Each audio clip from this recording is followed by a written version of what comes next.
Assalamualaikum warahmatullahi wabarakatuh, sahabat sejuta kisah. Bahagia sekali kami bisa kembali hadir menjumpai Anda. Tentunya seperti biasa, kami akan menyuguhkan cerita-cerita misteri menarik.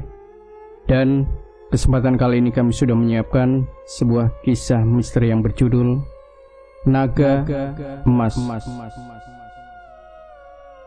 Sempat dengar kabar dalam berita swasta tentang manusia yang menikah dengan jin peri di eranya, pada saat itu di daerah Ngawi, Jawa Timur. Namun aku tidak mengulik tentang hal tersebut. Hanya saja ada yang menyuruh untuk mampir sejenak di daerah tersebut. Aku datang sendiri tanpa ditemani dua sahabatku yang biasanya kami selalu bertiga saat bepergian, dengan Fajar dan Abdul. Mungkin di lain waktu aku akan menceritakan kisah kami bertiga. Singkat cerita, karena aku juga gak terlalu ingat sepenuhnya soal kejadian tersebut, seperti biasanya kami bertiga berbincang di teras rumahnya Abdul. "Liburan kita kemana nih?" tanya Abdul. "Di rumah aja lah Dul, aku lagi males kemana-mana," jawab Fajar. Aku hanya diam tanpa menjawab pertanyaan Abdul. Lalu dalam pikiran dan hati menuju ke tempat tersebut. "Ada apa di sana?" ucap dalam hati. Jar, Dul." Lalu terdiam sejenak, seperti ada yang memanggil dari kejauhan. "Gak jadi deh, hehehe," ucapku. "Ye, taplak. Kalau ngomong suka bener kamu mah, jadi kita gak kemana-mana nih," ucap Abdul. "Gak dulu deh, kapan-kapan aja lah," jawabku.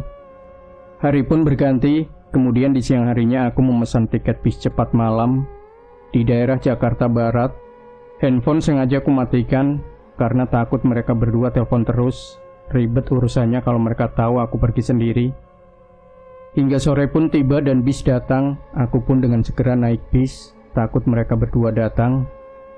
Saat di perjalanan, hati terasa seperti ada yang terus memanggil. Tapi entah siapapun dia, aku gak tahu. Hanya mencoba pejamkan mata agar terlelap dalam perjalanan. Tiba saatnya aku turun dari bis menuju ke rumah nenek di daerah Jawa Tengah. Kesana pun sekalian menjenguk nenek dan bertanya kepada saudaraku tentang tempat tersebut. Namun hasilnya nihil, karena saudaraku pun tidak tahu daerah tersebut. Terpaksa nyoba googling di warnet terdekat. Cuma nulis di link, seingatku tulisannya kolam renang di tengah-tengah bukit di daerah Jawa Timur. Karena pada saat ku terlelap dalam perjalanan, aku diberi gambaran seperti apa yang kutulis di komputer. Tanpa berlama-lama aku bergegas ke rumah nenek dan meminjam motor saudara untuk pergi ke Jawa Timur. Dengan bermodalkan bertanya-tanya ke orang sekitar. Pasti kalian bertanya dalam hati, kenapa nggak lihat Google Map aja? Kalau handphone dinyalain, nanti bisa-bisa diceramain gentong. Saat di perjalanan pun seperti sudah disambut oleh makhluk misterius tersebut dari kejauhan. Namun setelah melewati Jatirogo, kalau nggak salah nama tempatnya agak jauh dari sana, ada yang menarik untuk ingin singgah di sana. Ada sebuah rumah yang dikelilingi oleh rimbunan pohon lebat di sekeliling rumahnya, dan terlihat seperti ada peri yang singgah bersama orang tua renta.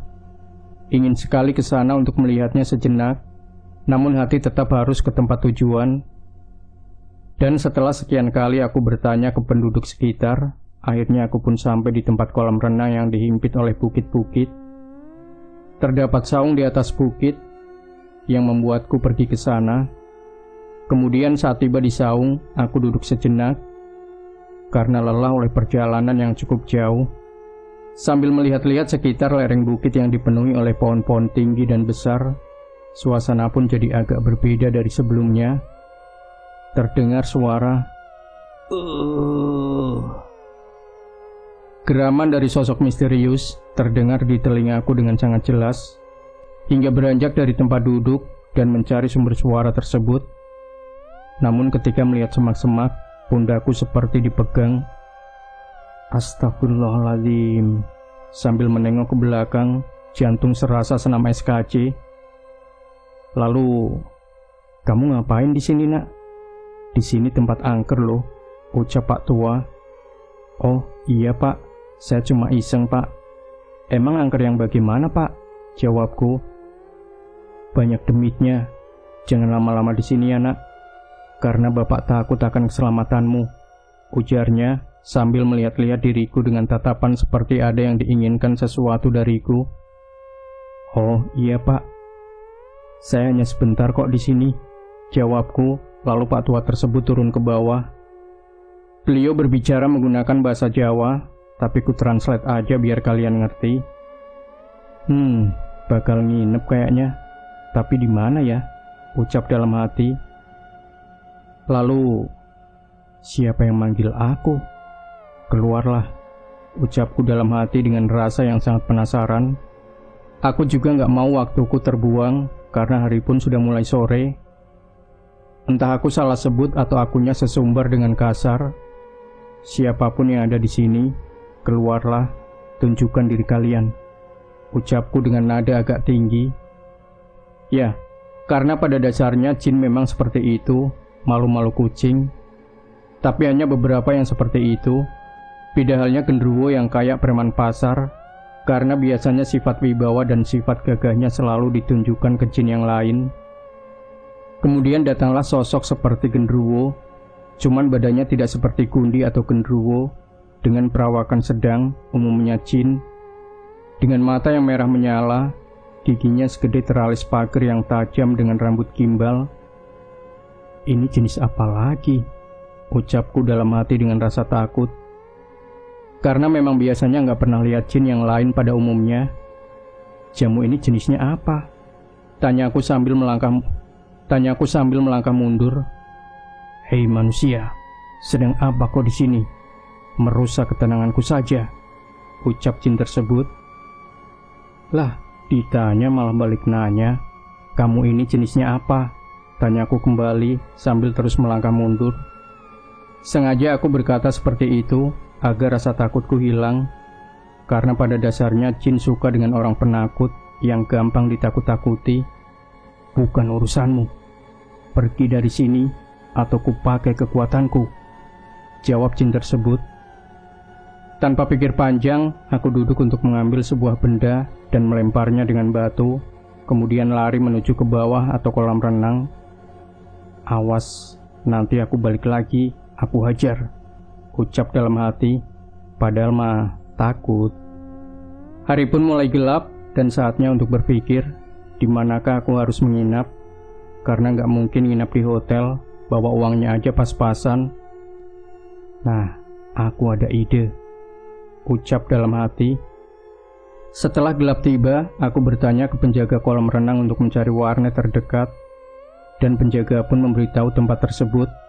Aku bergegas pergi ke warnet terdekat yang jaraknya kurang lebih 3 km dari tempat tersebut. Cukup jauh memang, karena wilayahnya daerah pelosok desa. Coba untuk meminta salah satu teman di sosmed untuk menumpang inap hanya semalam di rumahnya. Dan kebetulan, amat sangat kebetulan mungkin, seorang teman menyodorkan untuk singgah di tempat saudaranya yang agak sedikit jauh dari warnet tersebut. Setibanya di sana, ternyata ramai banyak orang berkerumun. Lalu aku bertanya kepada salah satu dari mereka dengan menyebut nama teman di sosmed. Dia menghampiriku dan kami pun mengobrol. Ternyata saudara teman sosmedku telah berpulang, turut berduka dan selalu mendoakan yang terbaik bagi almarhum. Alamat begadang nih, mana lapar pula, ucap dalam hati. Walaupun hampir menjelang pagi, temanku menawarkan untuk makan. Namun pada saat makan, terlihat sosok Korin entah dari mana asalnya yang bikin gak nafsu makan. Karena mereka selalu mewujudkan rupa yang hancur, tulang yang terlihat jelas, hingga darah segar yang mengalir di area tubuh maupun muka. Kadang kasihan, kadang ngeselin, tapi ya gitulah. Hanya menghormati pendahulu kita dan hanya bisa mendoakannya saja. Nasi dibuang, gak enak sama tuan rumah. Dimakan tapi malah lihat yang gak enak dilihat. Makan merempun takutnya dikira masakannya gak enak. Makanya kurang suka makan daging. Dan terpaksa harus makan sambil lihat Korin di samping teman. Ingin rasanya segera lekas melihat mentari pagi dan beranjak dari sana. Matahari pun mulai terlihat angkuh akan sinarnya, tanda untukku beranjak pergi dari tempat itu. Setelah pamitan, aku pun bergegas ke kolam renang lagi. dan berharap bertemu dengan sosok yang membuatku penasaran. Ini hari terakhir. Ketemu ataupun tidak, aku pulang, ucap dalam hati. Akhirnya aku kembali ke kolam renang tersebut dan disambut oleh Pak Tua yang memegang pundakku kemarin. "Kamu nyari apa nak di sini?" tanyanya sambil menuangkan kopi dalam gelas. "Nggak ada Pak, saya cuma penasaran sama tempat ini," jawabku sambil tersenyum. "Hati-hati ya nak, silakan diminum kopinya," ujarnya sambil menatap mataku. "Iya Pak," jawabku sambil menundukkan kepala. Entah apa yang dia pikirkan, aku hanya fokus dengan apa yang membuatku penasaran. Kemudian kembali ke saung di atas bukit. Tanpa berlama-lama aku kembali memanggil sosok yang kemarin kulempar pakai batu. "Aku harus berani," ucap dalam hati. Dalam angkuhnya mentari, sosok itu pun datang kembali. "Mau apa kamu kesini?" tanya sosok tersebut. "Gak tahu, aku disuruh kesini entah sama siapa," jawabku masih dengan rasa takut. Tak lama kami berdebat, kemudian datang sosok maung atau siluman macan. "Waduh, datang lagi yang kayak ginian," ucapku dalam hati membuat nyaliku makin ciut. Gerakan kaki terasa berat seperti dipegang sesuatu. Niatnya untuk lari dari sana dan pulang. Kepalang tanggung dan hanya bisa berdoa sebisanya. Membacanya pun salah karena gak bisa fokus. "Siapapun yang menjagaku, keluarlah bantu aku," ucap dalam hati, berkata berulang-ulang karena rasa takut. Sebelumnya aku pernah bertemu maung yang lain, sampai aku dibanting ke sana kemari, makanya aku takut dibanting lagi. Berdoa memohon Sang Pencipta untuk meminta perlindungan dari ciptaannya yang lain. Hanya itu yang bisa kulakukan, soalnya cuma modal nekat doang. Kemudian tiba hembusan angin. Seperti dahulu, sosok itu adalah sosok yang pernah menolongku. Akhirnya sedikit lega, ucap dalam hati. Setelah hembusan angin tiba, kemudian muncul asap dan berbentuk seperti lelaki tua renta yang memegang tongkat di tangannya. Entah itu siapapun aku gak tahu. Yang teringat pada saat itu hanya diselimuti rasa takut dalam diri. Kuping pun hanya mendengar seperti suara gemuruh angin yang kencang. "Ini di alam siapa?" ucap dalam hati sambil berdoa untuk keselamatan diri. Takutnya dibawa ke alam mereka dan susah untuk kembali pulang. Ya, memang sebelumnya aku gak pernah tahu sosok hembusan angin tersebut, karena sebelumnya hanya melintas menolongku lalu pergi begitu saja. Pada saat itu pandangan mata hanya bisa melihat di lingkaran hitam mata saja, seperti memandang menggunakan teropong, terlihat jauh tapi dekat. Hanya tertuju pada lelaki tua renta di depanku. Entah apa yang beliau bicarakan kepada kedua makhluk tersebut, aku hanya sibuk dengan keselamatanku saja. Seingatku mereka bertarung 2 lawan 1. Cara bertarungnya pun unik, kadang muncul kadang hilang. Saat mereka bertarung, aku terus mengusap mataku agar pandanganku tidak kabur dan tetap fokus dengan apa yang mereka lakukan di sana. Lalu suasana hening seketika tanpa adanya tanda-tanda kehadiran mereka. Pada kemana makhluknya? Terus aku gimana ini? Ucap dalam hati. Dan benar saja, aku dibawa pergi ke alam mereka, karena sebelumnya di belakangku terdapat saung. Sedangkan aku menoleh ke belakang, hanya terlihat patok berupa batu yang tersusun rapi. Mau jalan ataupun lari aku gak mau, karena takut akan ilusi pandangan dan nyemplung ke jurang seperti kejadian yang sudah sering terjadi oleh para pendaki gunung. Di keheningan tersebut, muncul salah satu sosok dan mereka yang seperti gundi. Geramnya. Dengan mata yang merah menyala sambil membuka sedikit mulutnya hingga terlihat jelas giginya, dan sepertinya sosok itu marah terhadapku. "Mau ngapain kamu?" ucapku sambil memegang sebuah batang kayu di tangan yang kuambil di sekitarku. "Wahai manusia, kau telah merusak tempatku. Kuhancurkan kau hingga menjadi budakku," ujar jin tersebut. "Ngerusak apaan? Kan emang aku gak ngapa-ngapain di tempat kamu. Apanya yang dirusak?" Ngarang aja kamu, jin bego. Jawabku dengan lantang sambil membaca doa. Hanya itu seingatku percakapan kami saat berdebat. Kemudian terdengar suara seperti paus orca atau paus biru dari langit-langit yang membuatku semakin takut akan sosok-sosok yang berada di sana. Waduh, apalagi yang datang? Ucap dalam hati. Kami berdua pun kebingungan akan sosok tersebut sambil melihat langit-langit bersamaan. Mungkin jin di hadapanku sudah mengetahui sosok tersebut, namun hanya menunggu kehadirannya. Sedangkan aku sama sekali belum tahu sosoknya seperti apa. Harus lebih ekstra hati-hati dan tidak akan beranjak dari tempatku berdiri. Kemudian datang seekor siluman yang menampakkan wajahnya dengan paras wanita cantik, menggunakan mahkota di kepalanya menghampiri kami. Akhirnya gak diwujudkan yang serem-serem, ucap dalam hati. Sedikit lega karena tidak bertemu yang menyeramkan. Hai siluman, jangan kau ganggu anak manusia, ujarnya. Dari perkataan tersebut rasa ini sedikit lega. Aku lupa perbincangan pada saat itu, yang pada intinya sosok putri ini bertujuan untuk menolongku pada saat itu.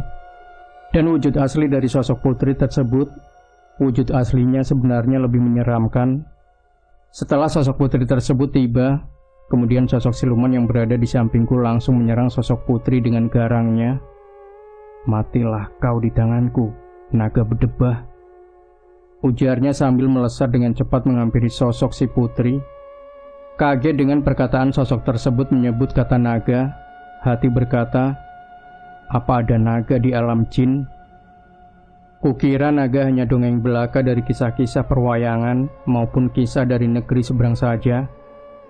Meski terlihat di mataku sebagai sosok wanita yang berparas cantik dengan bermahkotakan emas dan pernik-pernik di tubuhnya. Dan lagi-lagi mereka hilang dan muncul di hadapanku, sedangkan aku hanya terdiam mengamati mereka sambil berpikir bagaimana cara keluar dari sini. Ketika mereka berkelahi, hanya terdengar suara hembusan angin dari kepakan seperti sayap. Aku kayak nonton layar tancap jadinya, gumam dalam hati sambil menengok kiri dan kanan. Karena pada saat itu, diri ini seperti diawasi oleh banyak makhluk di sana yang sedang mengumpat dan mengintai. Aku berharap Pak Tua Renta itu datang dan membawaku kembali ke alam manusia. Mereka berempat pun sudah tak terlihat keberadaannya. Selang beberapa menit, datang hembusan angin dan muncullah kakek tua renta yang terlihat lelah. Entah mungkin karena berkelahi terlalu lama. Dia hanya menatapku, lalu pergi begitu saja. Mungkin tugasnya sudah selesai atau bagaimana, aku gak paham. Terima kasih kek, ucap dalam hati dan tertuju kepada beliau. Sementara dari kejauhan terlihat kedua sosok siluman yang salah satu dari mereka berbaring di tanah dan satunya memegang tombak kecil, di ujungnya seperti trisula yang sedang mengarah ke muka sosok satunya. Kemudian aku berlari mendekati mereka dan menghiraukan keselamatanku sendiri. Tunggu, teriakku. Saat ku dekati ternyata sosok yang seperti Gundi ini sedang lemah tak berdaya. Terlihat dari raut mukanya sudah tak sanggup lagi untuk melawan sosok putri. Sedangkan sosok putri berambisi untuk mengakhirinya. Jangan dibunuh, kasihan mbak. Spontan ku sebut mbak karena gak tahu harus manggilnya seperti apa. Biarkan dia hidup, karena seluruh tenaganya juga sudah terkuras, ujarku. Biarkan dia mati saja wahai anak manusia.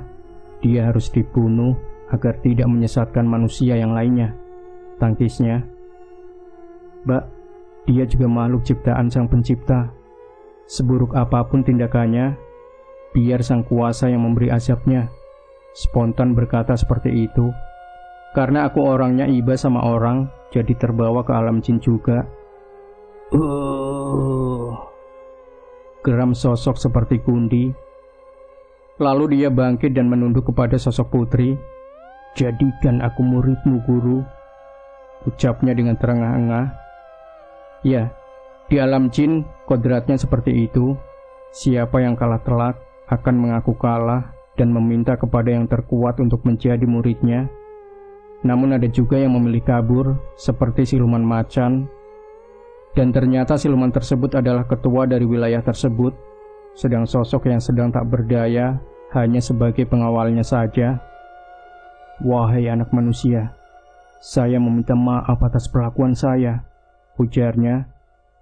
Hati agak sedikit lega atas ucapannya. "Iya, nggak apa-apa, santai aja," jawabku, karena terbiasa berbicara seperti itu dengan Fajar dan Abdul. Pikirku, aku tidak mendapatkan apa yang kuinginkan, hanya terjebak di sini dan bingung harus apa. "Wahai anak manusia, akulah yang memanggilmu dari kejauhan. Akulah yang datang dalam mimpimu," ujar sosok putri tersebut. "Lalu apa tujuannya? Untuk apa memanggil aku?" jawabku.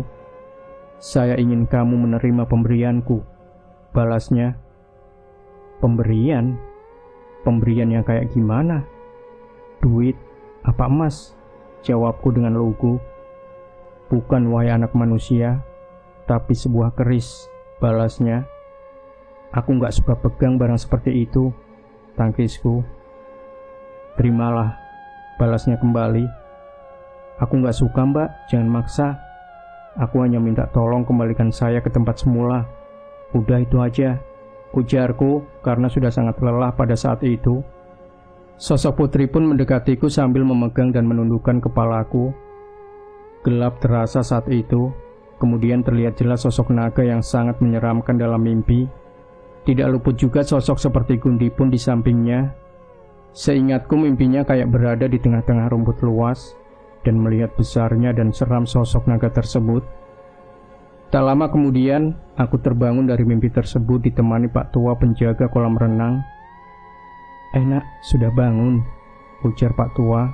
Lalu aku bersender di tembok dan Pak Tua menceritakan bagaimana dia menemukanku dan membawanya ke pos jaga.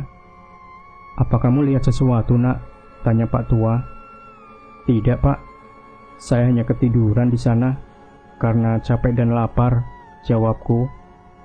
Dan ternyata Pak Tua tersebut sedang mengincar sesuatu di sana.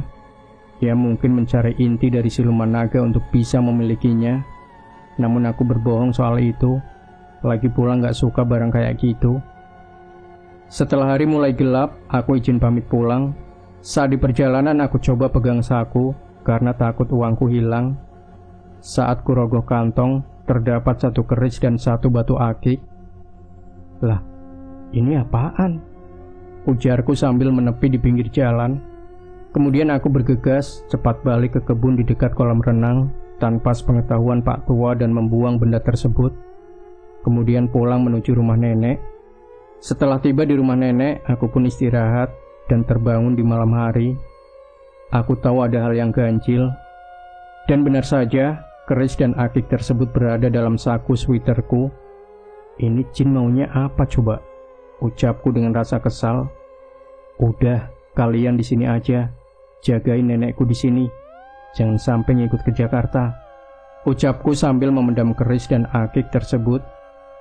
Keesokan harinya, aku pun berangkat ke Jakarta dan bertemu kedua sahabatku. "Nah, si taplak meja kalau kemana-mana gak ngajak-ngajak," ujar Abdul setibanya aku di Jakarta. Aku hanya tersenyum dan sambil bersenda gurau bersama kedua sahabatku. "Ya udah Dul, besok kita berpetualang lagi deh," hehe, jawabku. "Lalu, bagaimana soal keris dan akiknya? Apa masih ada?" "Maaf, privasi, hehe." Demikian sahabat Sejuta Kisah, jangan lupa berikan komentar Anda, like, share video ini, subscribe channel Sejuta Kisah, dan kembali nantikan cerita-cerita misteri terbaru dari kami. Wassalamualaikum warahmatullahi wabarakatuh.